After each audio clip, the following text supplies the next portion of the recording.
Comissão aprova marco regulatório para a exploração da energia em alto mar. Instituição fiscal independente estima que PIB pode crescer 2% este ano.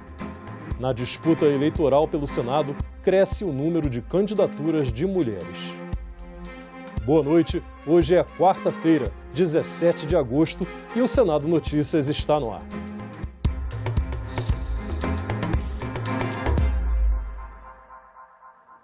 A Comissão de Infraestrutura aprovou hoje o marco regulatório para a exploração da energia em alto mar.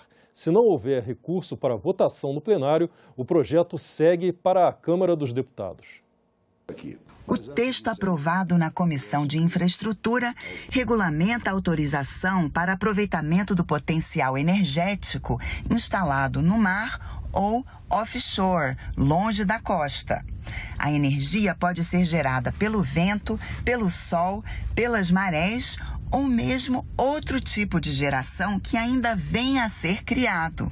Esse projeto não se resume à energia eólica no mar.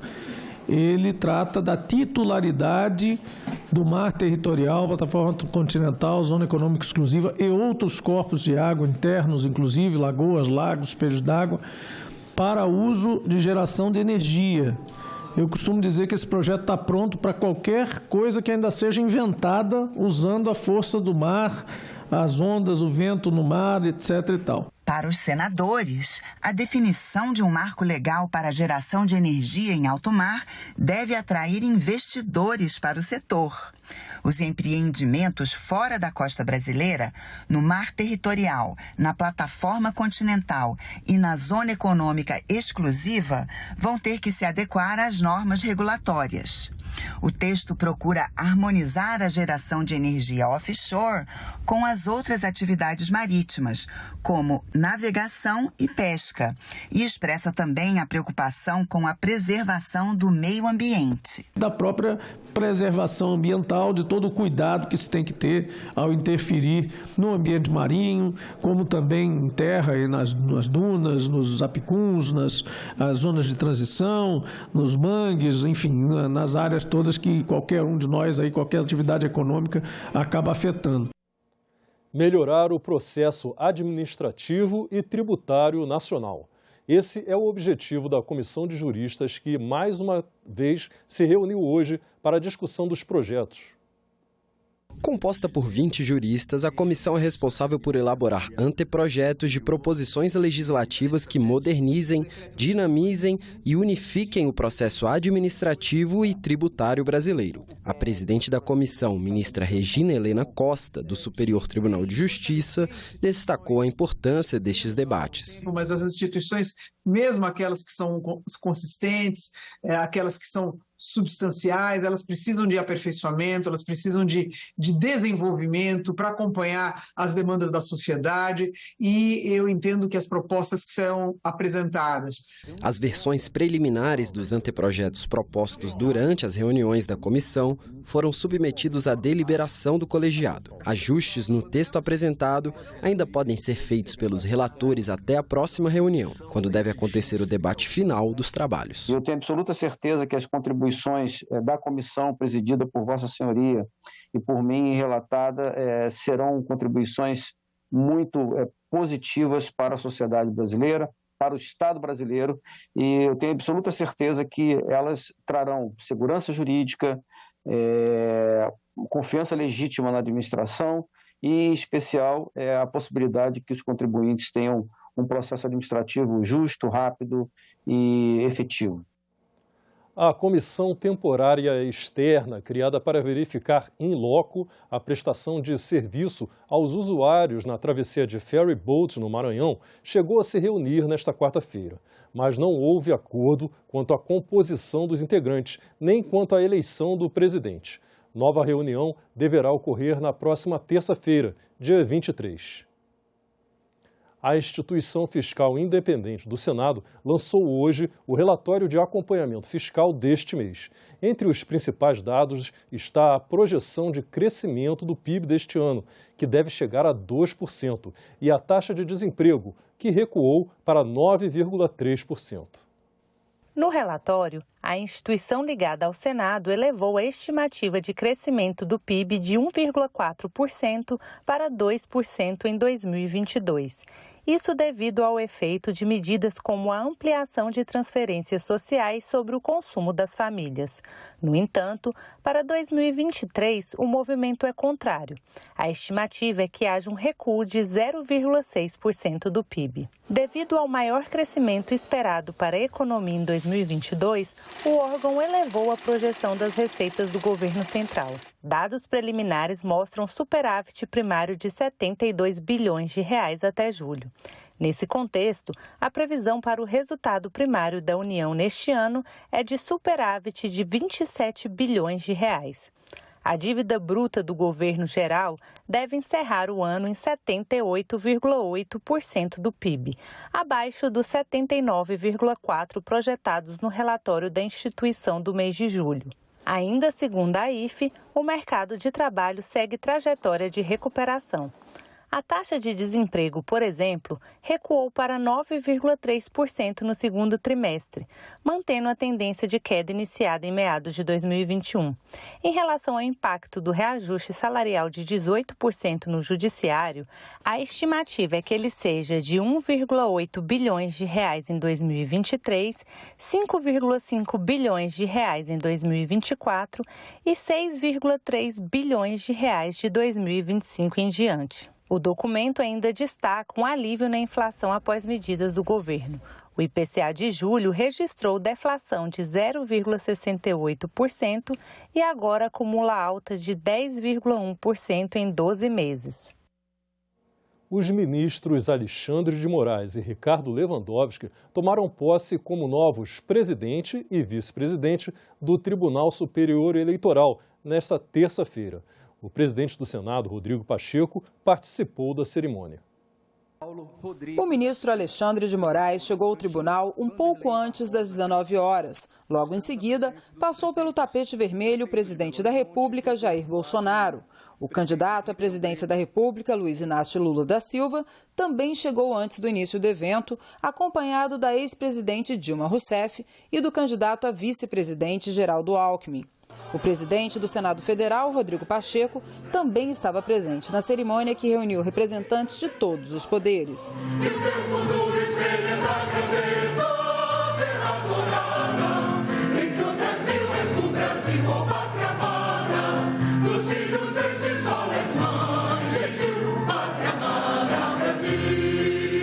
O ministro Alexandre de Moraes tomou posse como novo presidente do Tribunal Superior Eleitoral.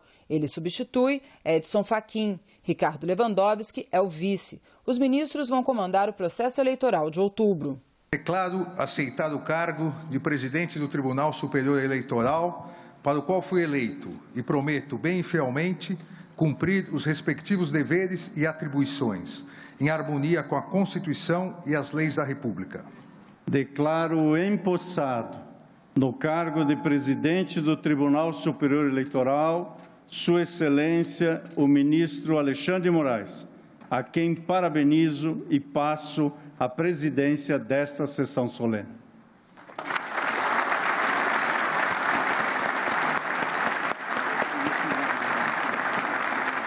Já como presidente do TSE, o ministro Alexandre de Moraes deu posse ao vice-presidente ministro Ricardo Lewandowski. Declaro aceitar o cargo de vice-presidente do Tribunal Superior Eleitoral.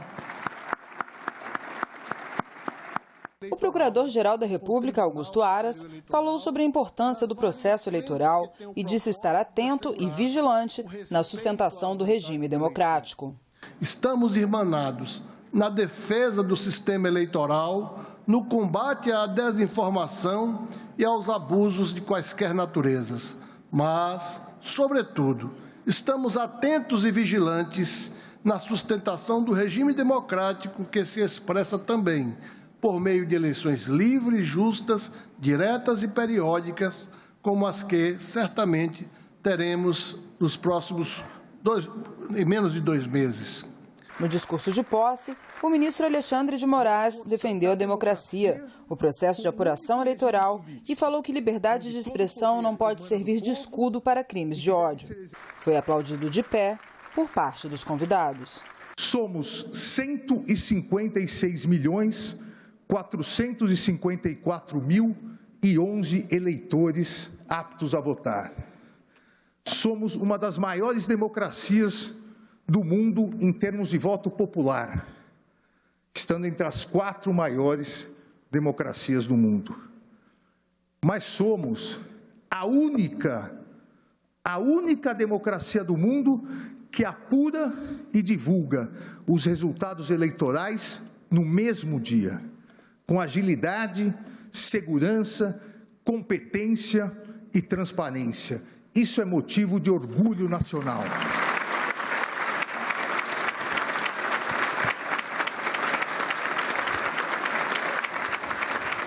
Logo após a cerimônia, o presidente do Senado, Rodrigo Pacheco, parabenizou os empossados por uma rede social. Pacheco disse, abre aspas, reafirmo minha confiança na justiça eleitoral, ainda mais neste momento desafiador do país, para que tenhamos eleições livres, transparentes e seguras, em um ambiente de respeito mútuo entre os candidatos. Alexandre de Moraes nasceu em São Paulo, é ministro efetivo do TSE desde 2 de junho de 2020, após atuar como substituto desde abril de 2017. Possui doutorado em Direito do Estado, livre docência em Direito Constitucional e é autor de livros e artigos acadêmicos em diversas áreas do direito.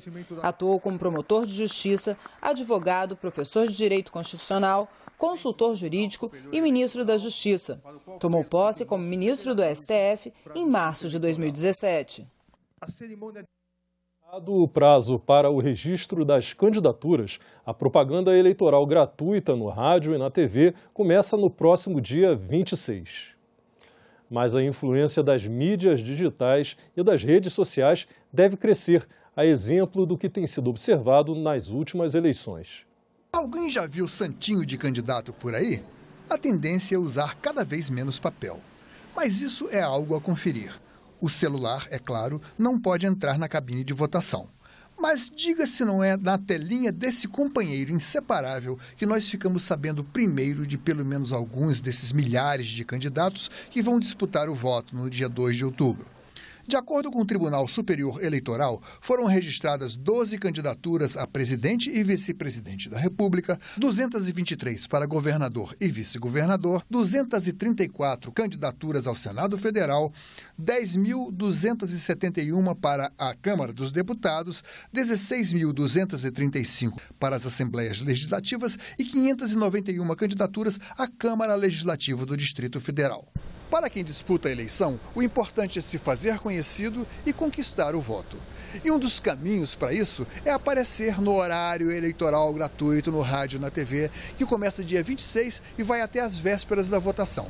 Mas até que ponto a mídia tradicional ainda é decisiva numa eleição? Tanto os aplicativos de troca de mensagem quanto as redes sociais devem ampliar o seu papel no que toca a informação do eleitor, né? A gente viu isso com bastante força nas eleições de 2018 e tudo indica que isso deve crescer agora nas eleições de 2022, né, com o reflexo da redução da importância da mídia tradicional no processo. Estão habilitados para votar exatos 156.454.011 eleitores. As regiões Sudeste, com 66 milhões, e a Nordeste, com 42 milhões, possuem o maior número de votantes. Os eleitores no exterior não chegam a 700 mil. Caso o eleitor não tenha intimidade com redes sociais, aplicativos, senhas e outros itens, não precisa se preocupar. A Justiça Eleitoral, ela presta serviços digitais para toda a população, mas se preocupa em não abandonar aquelas pessoas que não têm acesso à rede mundial de computadores. Então, todas aquelas pessoas que têm alguma dificuldade com o aplicativo, com a internet, pode ir na sessão eleitoral e fazer o seu atendimento normalmente no dia da eleição. Regras aprovadas no Congresso pretendem dar maior competitividade às mulheres na corrida eleitoral. O objetivo é aumentar a representatividade no parlamento. Elas são a maior parte do eleitorado brasileiro, mas ainda estão longe de conseguir se eleger na mesma proporção dos homens. Para se ter ideia, as mulheres são mais de 77 milhões de eleitoras, o que representa 52% do total. Desse número, apenas 9 mil mulheres concorreram a um cargo eletivo nas eleições gerais de 2018. Destas, 290 foram eleitas, representando 16% do total de eleitos. Mas regras aprovadas pelo Congresso pretendem aumentar a competitividade e a participação feminina nas eleições deste ano. Uma delas é de que os votos dados a mulheres e pessoas negras contarão em dobro para a distribuição de recursos do fundo eleitoral entre os partidos políticos. A intenção é estimular os partidos a aumentarem as representações femininas e negras no legislativo. As novas regras aprovadas recentemente, que estão em vigor para o pleito de 2022, podem ser compreendidas como reforço aos dispositivos institucionais já existentes, como a lei de cotas, que data da segunda metade dos anos 90. E elas dizem respeito à importância e à urgência de se ter mais mulheres em espaços de poder de tomada de decisão. Estar na arena de tomada de decisão nesse espaço legislativo e também no espaço executivo é de suma relevância para que os direitos das mulheres sejam também pensados nessa ampliação de democracia e cidadania. As mulheres falam sobre assuntos econômicos, sobre logística, sobre transportes, sobre indústria, sobre comércio, geração de emprego e renda. Mas também falamos sobre assistência social, saúde e educação. Porém, nossa representatividade no parlamento é muito pequena.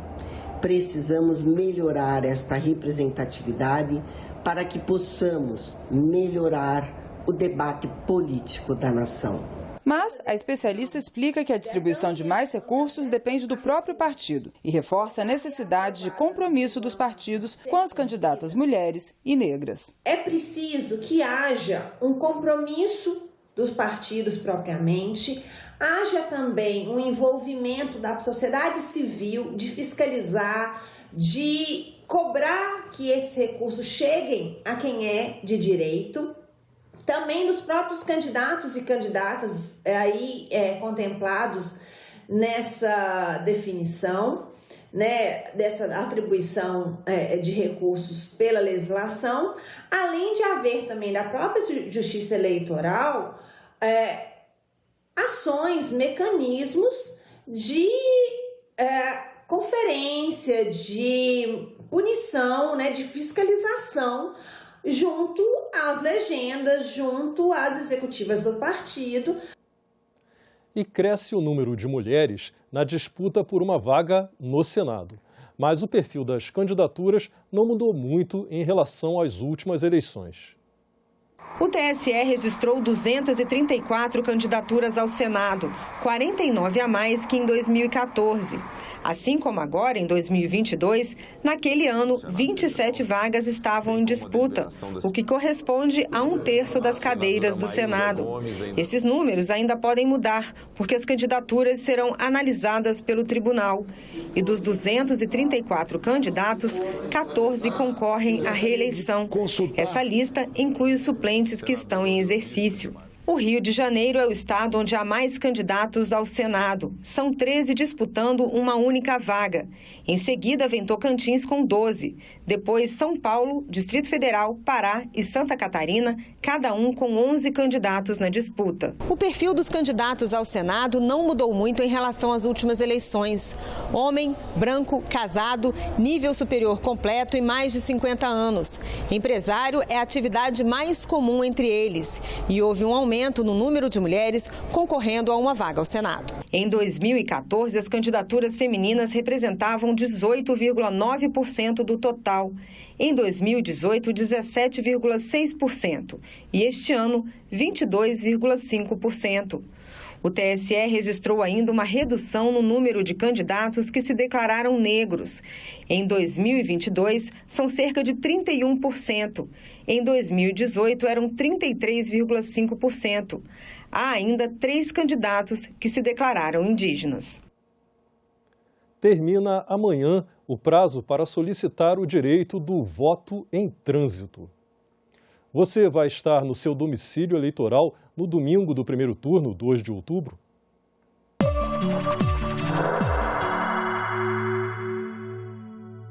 Votar em trânsito é exercer seu direito a voto em um local diferente do seu domicílio eleitoral. Qualquer eleitor que esteja com sua situação eleitoral regularizada pode solicitar essa transferência temporária para outra sessão dentro do Brasil.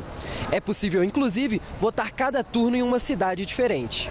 Moro em Natal, no Rio Grande do Norte, e acho muito bom votar em trânsito porque eu vou votar aqui em Brasília do meu presidente. Eu achei muito boa essa oportunidade de votar em trânsito porque eu não queria deixar de exercer meu direito de voto. Moro atualmente fora do meu domicílio eleitoral e as passagens para esse período estão bastante caras. Então a solução foi ir até o TSE e solicitar o voto em trânsito.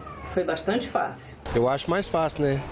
Que aí eu não vou precisar de deslocar, né, de Brasília para ir para minha cidade só para votar, sendo que eu tenho essa possibilidade de votar aqui. O eleitor que fizer a transferência temporária dentro do mesmo estado de seu domicílio eleitoral poderá votar para presidente da República, governador, senador, deputado federal e deputado estadual ou distrital. Se a transferência for para um local fora do estado eleitoral de origem, a pessoa poderá votar apenas para presidente da República. Eu nunca tinha feito isso, é a primeira vez que eu voto em trânsito. E acho uma pena que não dê para votar para governador também, mas pelo menos o principal está garantido, né? Acho muito bom, porque a gente vota, participa do processo político do nosso país, aonde a gente estiver. Se eu estiver no Brasil, eu voto em qualquer lugar. Eu quero votar em qualquer lugar, mas eu não quero deixar de votar. Não há voto em trânsito para quem está em outro país. Mas eleitores com o título da zona eleitoral do exterior que estiverem no Brasil no dia das eleições poderão votar para presidente da República em qualquer capital ou município com mais de 100 mil eleitores. Além disso, indígenas, quilombolas ou integrantes de comunidades remanescentes também podem solicitar a transferência temporária para votar em uma sessão eleitoral de sua escolha, desde que essa tenha vagas suficientes. Pessoas com deficiência ou mobilidade reduzida podem solicitar a transferência para uma sessão apta a atendê-los. A habilitação para voto em trânsito deve ser feita até o dia 18 de agosto, quinta-feira, presencialmente, em qualquer unidade de atendimento eleitoral, como cartório, central ou posto de atendimento. E a relação dos locais onde será possível votar em trânsito pode ser conferida no site do Tribunal Superior Eleitoral. Ficamos por aqui. Você pode rever as reportagens desta edição na nossa página na internet, senado.leg.br/tv. Muito obrigado pela sua companhia e continue sintonizado aqui na TV Senado.